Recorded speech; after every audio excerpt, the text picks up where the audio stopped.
Links will be down in the description box. Check it out. Check it out.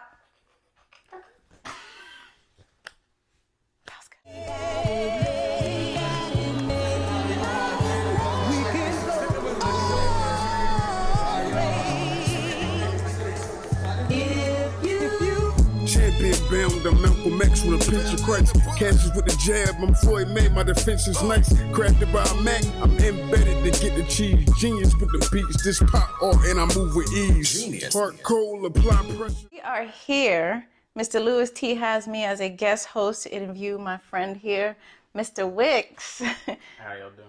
So how do you feel being on the red couch? I'm very excited. This podcast thing is still pretty new to me, so yeah, I'm really excited to talk about really whatever y'all want to talk about. I'm excited if anyone wants to even hear something.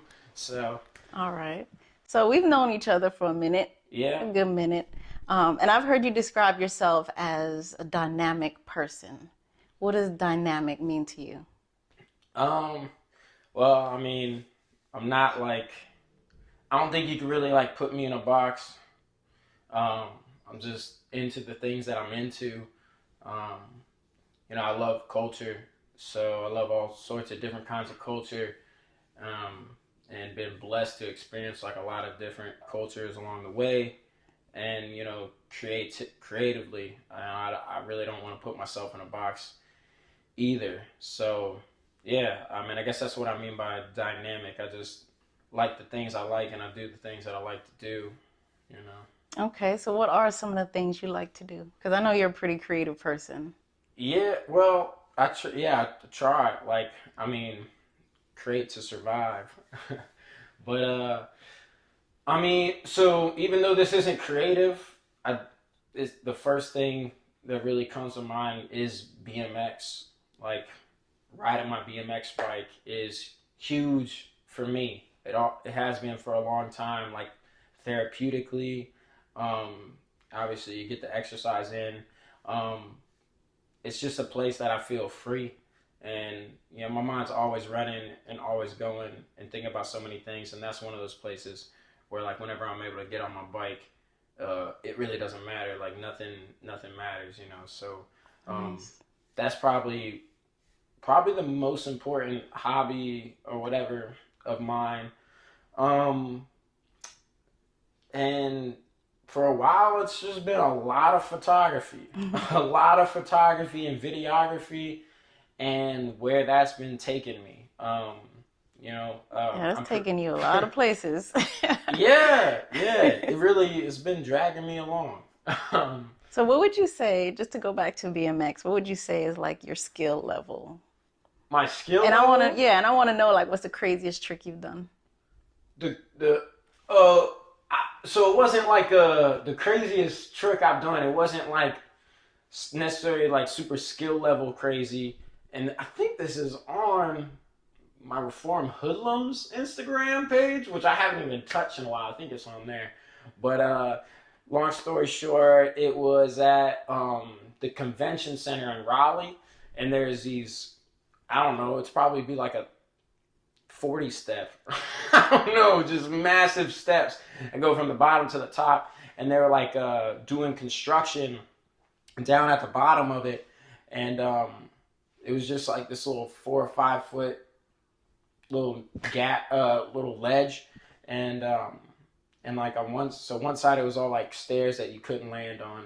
And the other side was like just a huge drop. And then it was just like a kind of small little, at the bottom it was like a little coping where if you caught that it'd be horrible. Wow. And then you just had this little spot, and it wasn't honestly skill level. It wasn't like, definitely wasn't one of the craziest things I've done at all, but like mentally it was like just really challenging Because you have to be precise where you landed. Yeah, and there was no stopping. Once you started, you had to finish it, and you had to really commit, because like you couldn't stop, because if you stop you probably fall off one of these ledges and it wouldn't be good.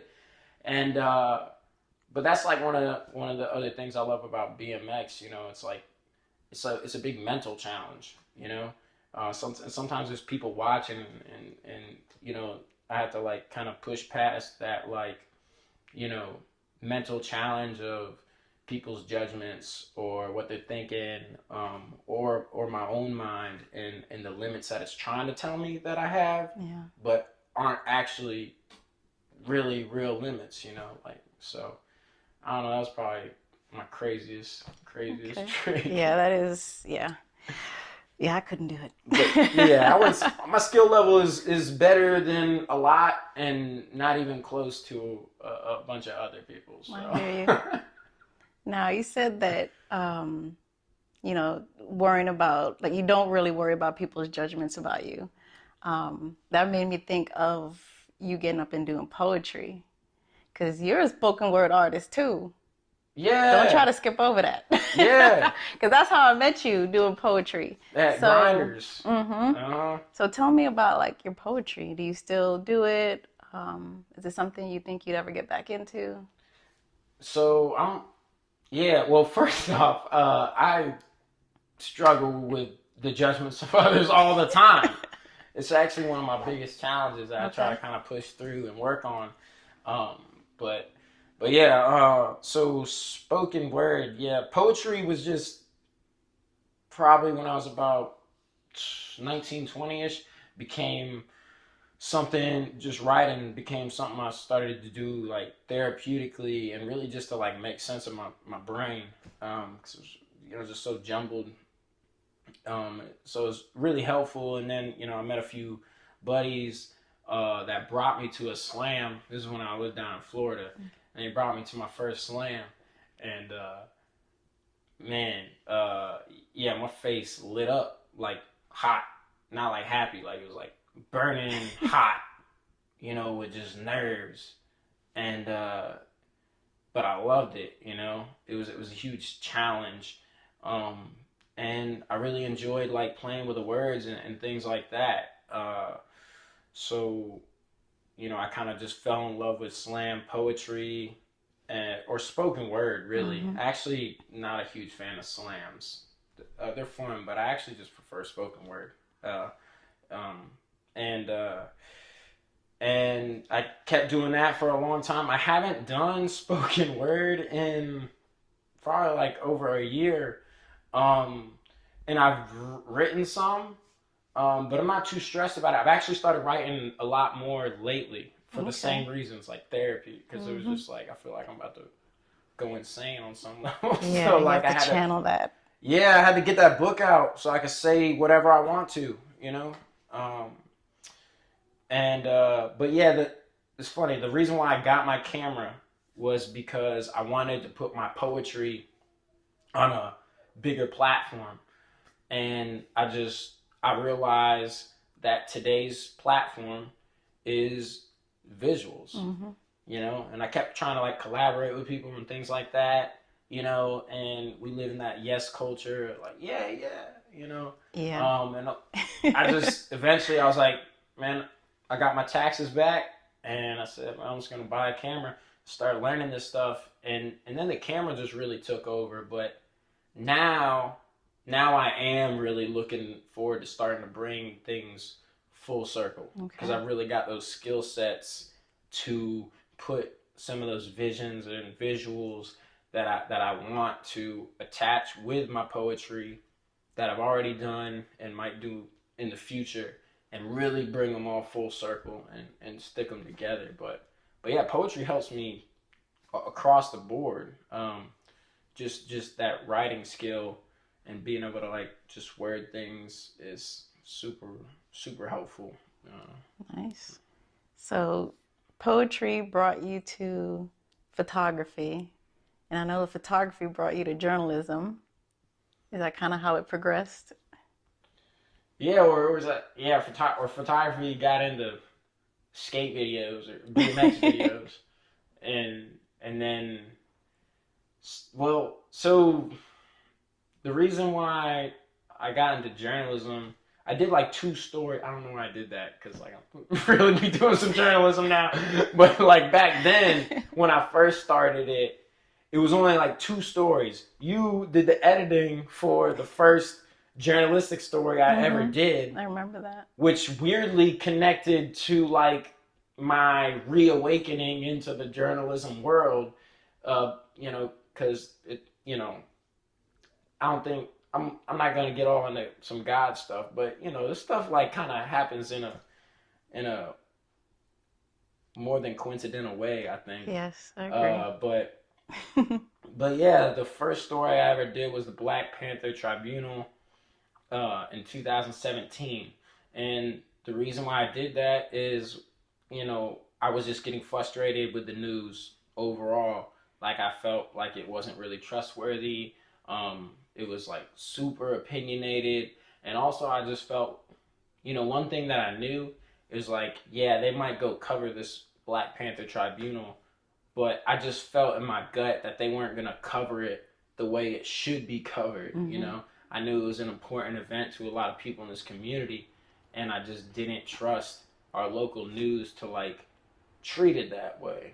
You know, so you know, I knew I had a camera, and I think that one I actually ended up doing most of it on my phone because I was such an amateur.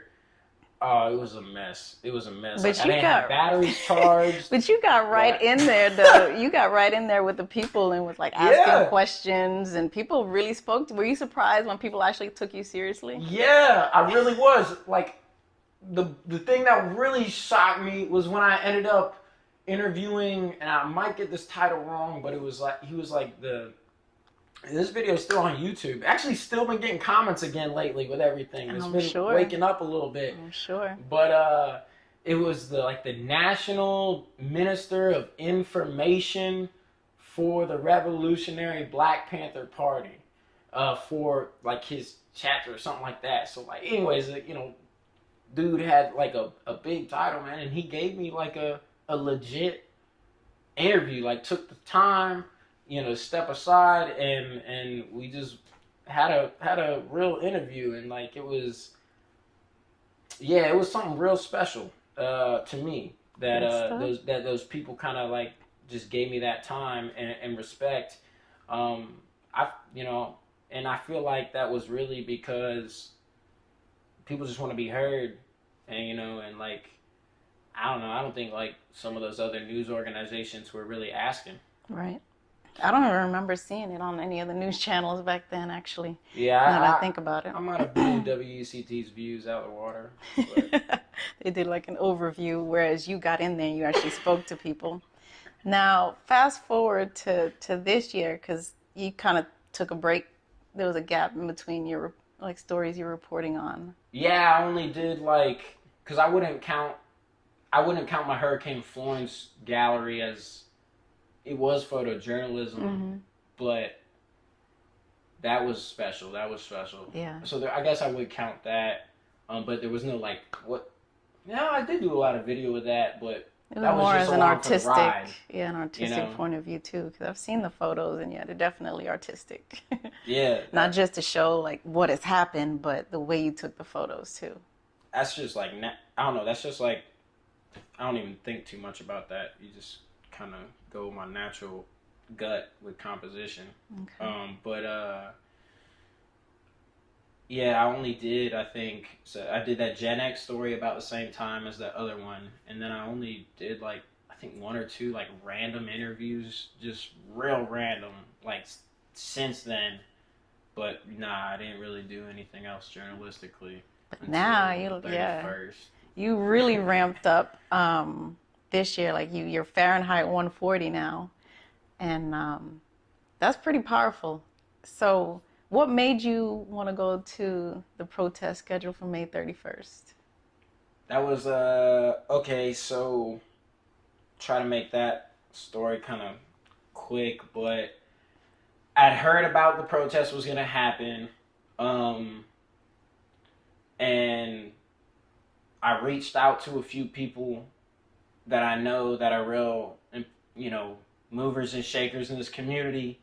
Asked them about the protest because it had some like weird vibes to it. It was shady. It had some like weird vibes to it, you know? It was shady. I'll say it. Nobody really knew who was sponsoring it. I talked to the guy, actually.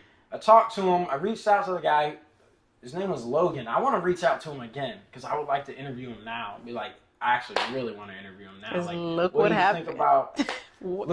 Because because I didn't even see him at the protest. I don't even think he went.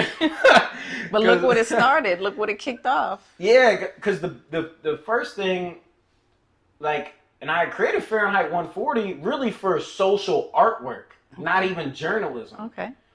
But, you know, your camera pulls you. For me, that's how I treat it. Like, and, you know, I created Fahrenheit 140 after Ahmaud Arbery, but it wasn't like necessarily specifically for that, but I just felt like it was time for me to like get back into social artwork.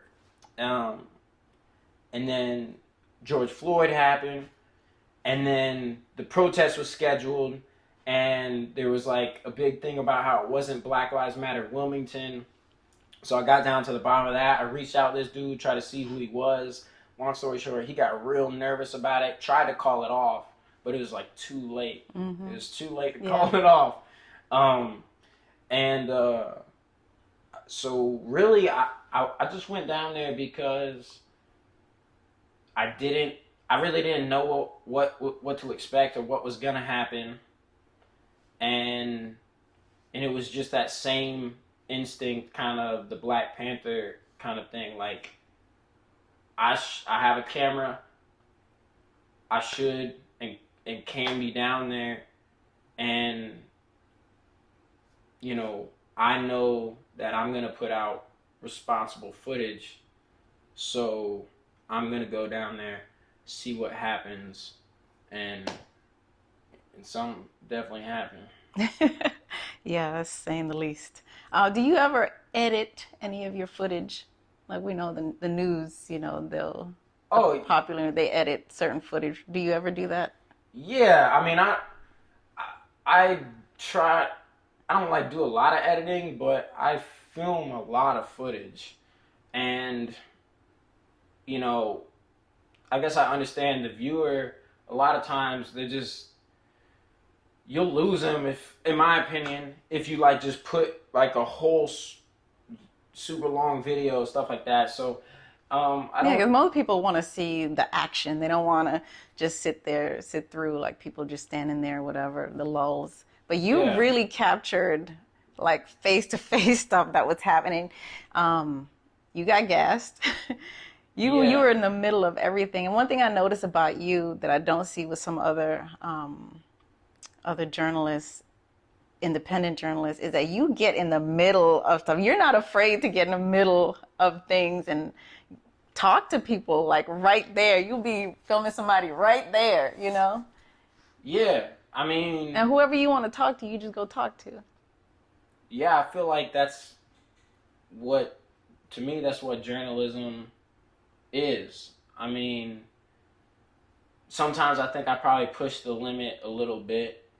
I try to be respectful, but yeah, sometimes I push the limit a little bit, but that's like to get truth and reality, and it's like, you know, especially like maybe like May 31st situation. I mean, you got people out there with riot gear, you know, and I mean, the power of that camera is important, and it's important for me to realize. It allows me, I'd still have to be careful. Like, I remember I thought about changing my lens at one point during the May 31st thing when it was really going down. And I went to go put my backpack down, and I just reminded myself, like, this is not the time to be, like, digging in the backpack. So, like, I was like, no lens change. We're shooting with this all night, you know. But, so, I think about that stuff, try to be safe, you know, and keep people around me safe. But, you know, as a journalist, I feel like it's my job to get that best story, and that involves getting close to people. One of the biggest things that came about, and what links your journalism, these two huge stories you did, from your first one with the Black Panther rally and the tribunal, and you're covering the protests that are going on now, is the killing of Brandon Smith. So tell us about that. Yeah, so Brandon Smith was an unarmed man that got shot and killed here in New Hanover County in 2013. He was shot and killed by two deputies that are now ranking deputies in New Hanover County Sheriff's Office, um, uh, and also an ATF agent. I'm blanking right now. It's Chad Nesbitt, Lowell, and I can't believe I'm blanking on it right now. But That's okay. They're all on your that, story. yeah, They're all on your that page. information's on Fahrenheit 140. But what's probably the most important thing about that whole story is, the DA and the sheriff put out a narrative. And please go check out this video. If there's any video or thing that I do right now, this is the one to look for. Look for Brandon Smith's picture. You'll see it on Fahrenheit 140. And it's even on Wickes because it was like that important to me that it needed to go everywhere. They put out a narrative, which I read out before I play the audio. Now there's this audio that I was able to obtain because I got it from Georgia Davis, Brandon Smith's sister, and I played the audio after I explained, exactly what the DA said was what happened. And the DA basically explains this whole standoff where he's like struggling for an object. They're telling him, show me your hands, show me your hands. He's struggling more. Show me your hands, show me your hands. He's struggling. He finally gets this object out, and then he raises the object, and then at that point, the officers shoot and kill Brandon Smith as they shoot over 20 rounds in 3 seconds. So that's the narrative they put out, the official narrative. And Georgia told me about this audio when I first met her at the Black Panther Tribunal, but I just didn't follow up. I didn't do a good job. And then we reconnected at that May 31st protest, and I asked her about that audio, and I went there the next day, and I played the audio, and when I heard it, it was just like I expected something, but I just did not expect something so contrary to what the official report said. And you please go listen to it. Please share it. But basically, you'll hear everything that was said in that report. But the moment that they catch up with Brandon Smith, there's no show me your hands. There's no addressing him at all. They just open fire on him and kill him. And there's a lot of other discrepancies that we've been digging into. But I say please share it because, since we first released that audio and the media started sharing it like crazy, this was just like a month or two, not even 2 months ago, probably. And this happened in 2013. Since we shared that audio, the DA felt obligated to re-release a new memo saying that audio was the real audio from their office, which we knew that. But them feeling that pressure from the outside community made them feel like they had to confirm it. And they even put in there, they don't want they don't want it to be like a trial by media. I'm paraphrasing, but that's because the media pressure is real. The pressure of public opinion is real, and if we can get enough pressure, and enough light brought to this case, and we don't have enough light, then some things could really happen. And when you hear that audio, you'll hear exactly what I'm talking about. And this is like our George Floyd right here, and it's not that often that you get something that's so compelling to put out there and challenge, the narrative. And the same DA, the same sheriff, the same mayor, and the same chief of the sheriff's department that were in power at that time are still in power right now. So Time to be heard. yeah. Very nice. Do you ever get any negative pushback from your journalism? Yeah, lately I've gotten a lot. I've gotten a lot of negative pushback lately. Why do you think that is? Uh, that's a whole. That's on my Fahrenheit 140 page too. The short of that story is well. First off, I've gotten pushback from authorities. I want to definitely say that. And it's mixed. Some officers got no problem with me filming right up on their stuff. Don't bother them. Other officers feel real threatened, real like You're in their personal space, like. Yeah. So I've experienced that off and on from the beginning. And then more recently, I've gotten a lot of pushback from the lowercase leaders, which really just ramped up out of into a ludicrous level. But that kind of stems from, there was a point where there's another filmer in town, Evan Pye, Live with Pye. He does some pretty good work. Definitely worth checking out. And he had been doing tons of video work down there with LCL. Like, they would invite him in, welcome him in. Dude was really going out of his way. Now, I've been doing some video stuff of LCL. Not quite as much, but definitely been going out of my way to like show the stuff they're doing, in a real positive light. And there was some arrests that happened.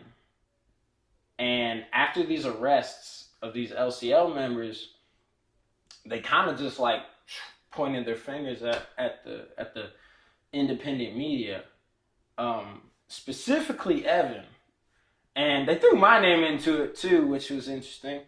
And they had a media blackout, and so then I hit up their upper ups.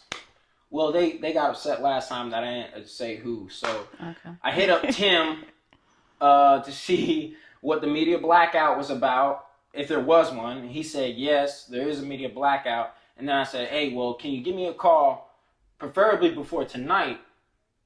Because, because I've known him for a while, I respect him. So, like, I want him to give that opportunity to explain something, because there are situations where I might not film something, but I need a good reason or a good explanation, or, of course, like, you don't always film everything. Everything's not appropriate to film. And that's sometimes where editing comes in too, So the media blackout at the request of LCL was pertaining to what was on video, what was captured on video.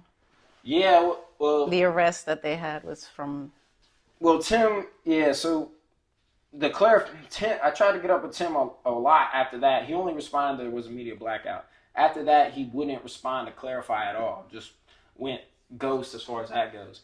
And I reached out to Lily, and she responded in a live video and clarified that the media blackout was for live streaming, which I don't do. I hadn't done one since May 31st, which I really regret, because I lost like footage where this officer literally shot his rubber bullets at me while I'm screaming press. Oh. And that was lost, so I don't do live like at all. So when I heard that, I was like, all right, good. And I addressed it on my page too.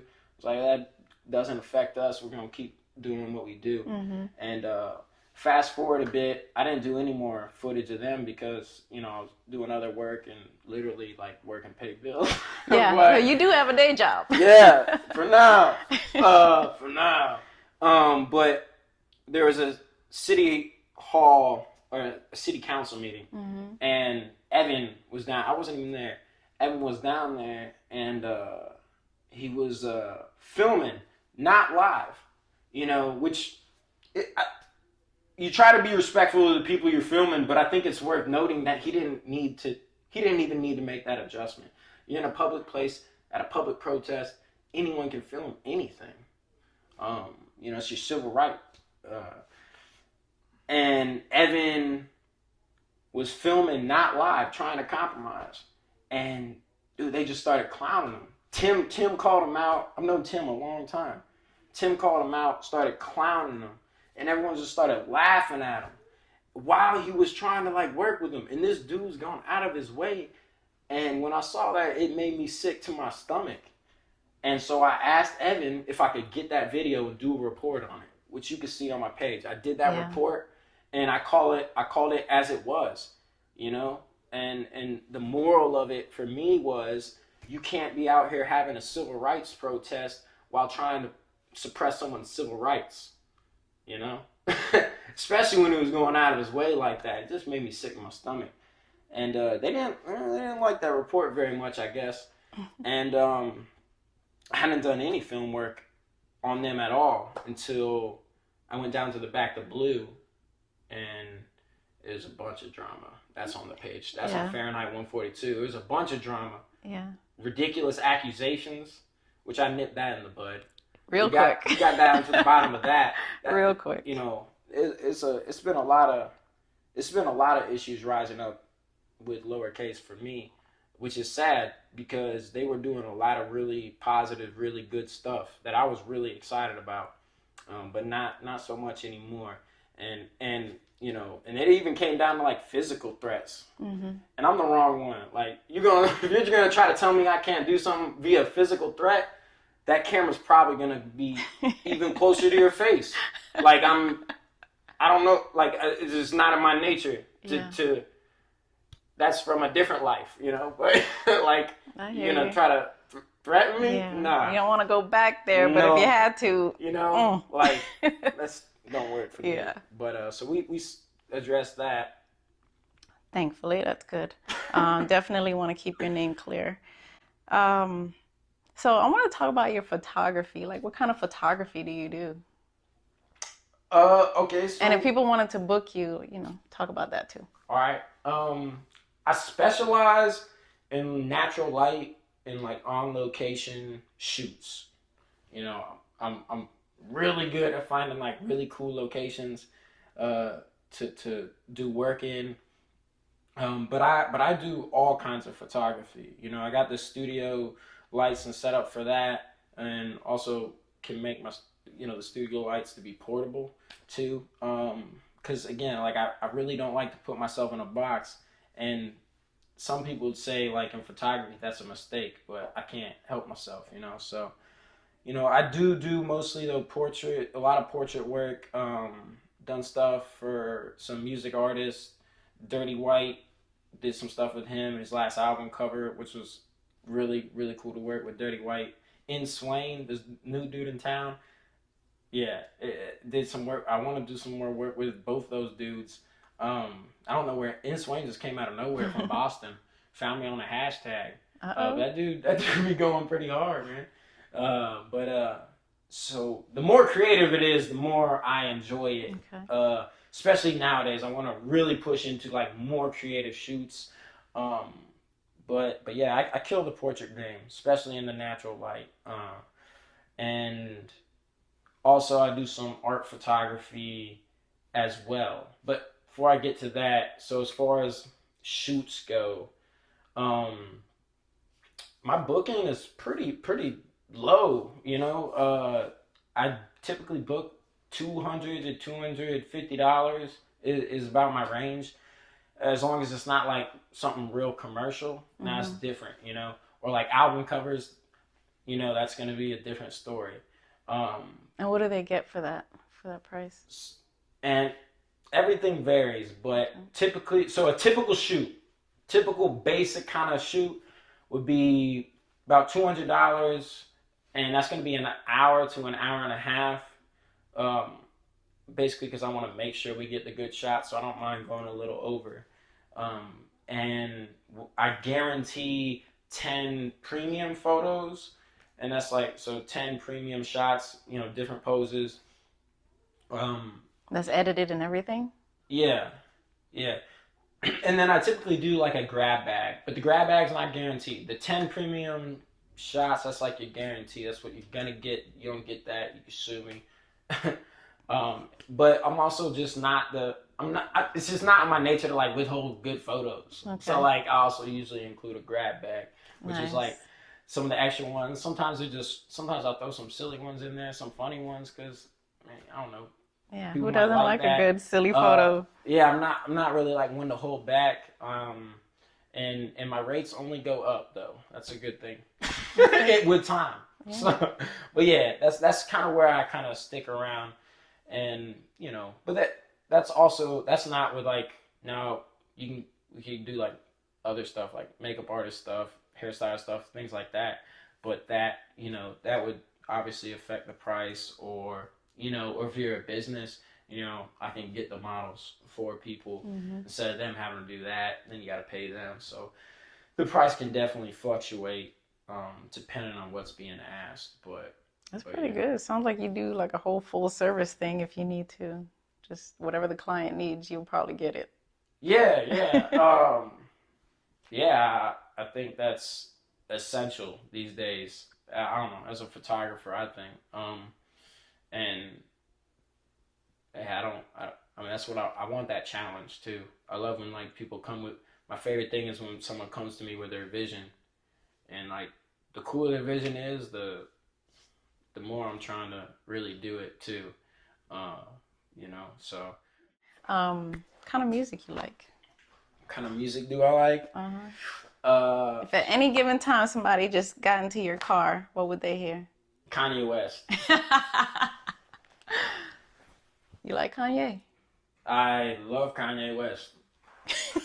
You said that so. I do not agree with everything Kanye West says, and I don't agree with all of his own personal opinions. But as an artist and a musical artist, I love him to death. I don't know what he could do to make me not. And he's my creative idol. Okay. You know, he specifically for the reason that like he when it talks about judgment, when I talk about judgment and my challenge with like creating without fear of judgment, I think that's like one of the most important things anyone can do as an artist is to create without the fear of judgment, you know? And I don't really like the culture that we're in now where it's like, at least when it comes to an artist, where we're taking like their personal lives, and I'm not talking about politician stuff, art. You're talking about taking someone's personal lives and personal views and like that being a reason why I would or wouldn't like an artist. For me, that's like not even, I don't care about their personal life or anything. And like art, art doesn't have to make you uncomfortable, but if it does, good. I think that's good art a lot of times. I don't want to be afraid to make someone uncomfortable. I don't want to ever be afraid to not put some art out because of what my family might think, or like I might lose some followers or something like that, because then I'm robbing the world of the artist that I am.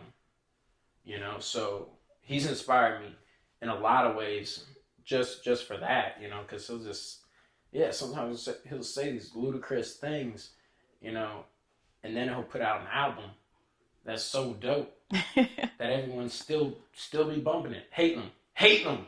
And it's amazing that all that comes from the same mind. Boy, if they follow me around, I told, if they follow me around with the camera, like they follow that man around with the camera, probably wouldn't like me too much either. I'm a good, decent dude, but that's a lot of scrutiny. Yeah. But so Kanye West, I'm big into rap, hip hop, but also soul, Motown is always big with me. I like all kinds of music, but those two would be my biggest, and then it would probably be like classic rock, and particularly love like 70s kind of era music, like because of Vice City. Grand Theft Auto Vice City is really the reason. Everybody. Yeah, so I love that era, Motown and rap, hip hop. Whether it's from Canada or like England or like America, gangster rap, nerd rap, love hip hop. And one of my last questions for you. Name a person that you respect because their life's journey kind of motivates yours. Without saying Kanye West again. If it's Kanye, let it be Kanye. Yeah. Like, I mean, that would. There's a lot of people I could think of, but really, that would be the dude whose life journey has inspired me the most. So, for a lot of, I remember when Kanye West blew up with Jesus Walks, and it was, you know, just like the whole vibe of it, you know, was I loved it. You know, there wasn't really a hip hop song out there like that at the time. Definitely. And so for a lot of reasons, one of the things I love talking about a life journey, you can watch that dude's albums and you can watch his life and the way that they line up and stuff. Like when he was going like crazy, you know, listen to that Charlie Heat song. He literally screams in the middle of that Charlie Heat song. And it's the most insane scream. That man, like, because he's like, I'm feeling insane. Yeah. I can relate to that. And like, to be able to like put that kind of vulnerability out there. Or like, whenever he got on stage and like the whole Taylor Swift drama. What song did he come out almost right after that? Runaway. You know? Let's have a toast for the douchebag. He'll be the first person to call himself out. He'll do some crazy stuff, you know, but he'll be the first person to call himself out and put it right in his music, you know. Or in his most recent album, you know, making a gospel album, and even then, you know, the Christians are going to be the first ones to judge me. He's always like, to me, he's always come off definitely insane. I mean, try to find a genius that's not insane, you know, good luck, you know. And his ability to put that journey into his albums and like keep that raw for the viewer and also push those levels of entertainment is really inspiring to me. And I guess I kind of wrap it up with, you know, I read his interview in, I can't think of the name right now, but I read his interview recently and it was talking about what he's doing out there. And like, it was after he became like a billionaire, you know, and everyone was getting mad because he had to clarify that it was a billionaire. Like it wasn't a big deal. Like that isn't a big deal. Like that's huge. I think he's 6th or 7th black billionaire in America, but you know, that's no big deal.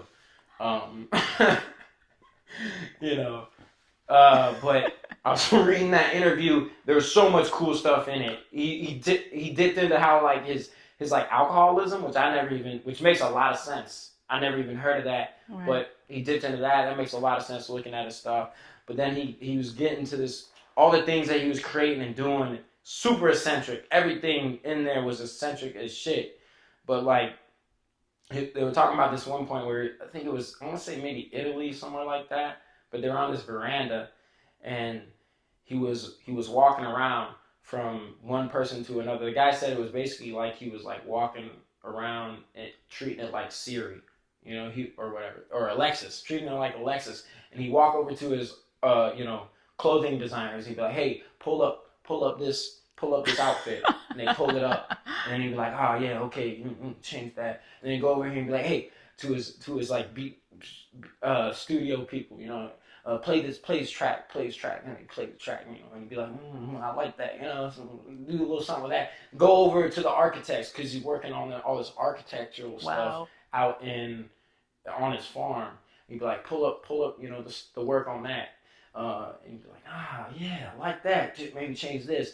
They said that went for like hours. You know, this dude has surrounded himself with the capabilities to make his visions real. Right.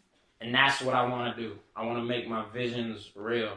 Like, I hope the world likes me, but if they don't, you stay true to your art. You know, it is what it is. But that ability he's harnessed his creative capabilities to the max, you know?